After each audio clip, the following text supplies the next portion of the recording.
साथियों नमस्कार। आज कोर्स नंबर 4 है। यह टॉपिक है शिक्षण अधिगम सामग्री का उपयोग। तो आपने वीडियो देख ली होगी। अब उसके पश्चात असेसमेंट हम हल करते हैं।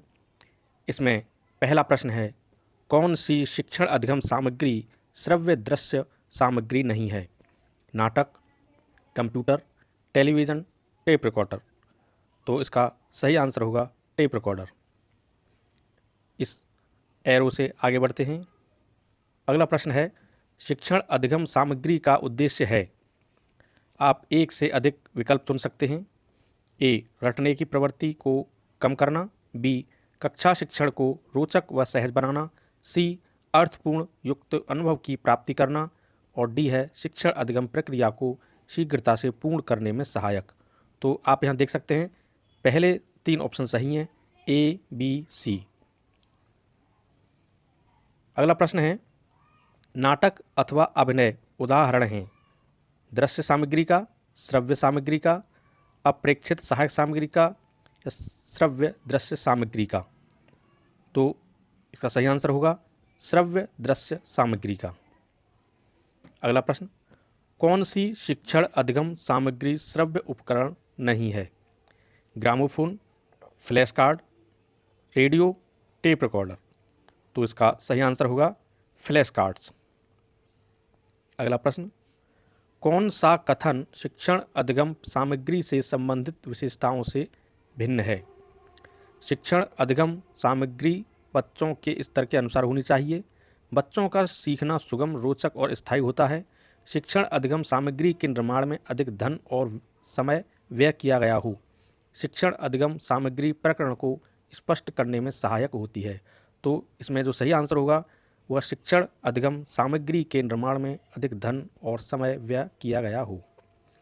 अगला प्रश्न, शिक्षण अधिगम सामग्री के उपयोग से होने वाले लाभ हैं। आप एक से अधिक विकल्प चुन सकते हैं। ए, बच्चों को प्रकरण पर स्पष्ट समझ बनेगी। बी, बच्चे पाठ में रुचि लेंगे। सी, बच्चों को स्वयं करके सीखने के अवसर प्राप्त होंगे। और डी है सभी बच्चों का मनोरंजन होगा। तो इसका सही आंसर होगा ए, बी, सी। अगला प्रश्न, शिक्षण अधिगम सामग्री के रूप में श्रव्य दृश्य सामग्री की उपयोगिता है। शिक्षण में विविधता लाने में, बच्चों की ज्ञानेंद्रियों के को सक्रिय कर सीखने में, बच्चों का मनोरंजन करने में या उपरोक्त सभी। तो इसका जो सही आंसर होगा वह बच्चों की ज्ञानेंद्रियों को सक्रिय कर सीखने में। अगला प्रश्न, कठपुतली एक उदाहरण है श्रव्य दृश्य सामग्री का, मनोरंजन का, दृश्य सामग्री का या श्रव्य सामग्री का। तो इसका सही आंसर होगा श्रव्य दृश्य सामग्री का।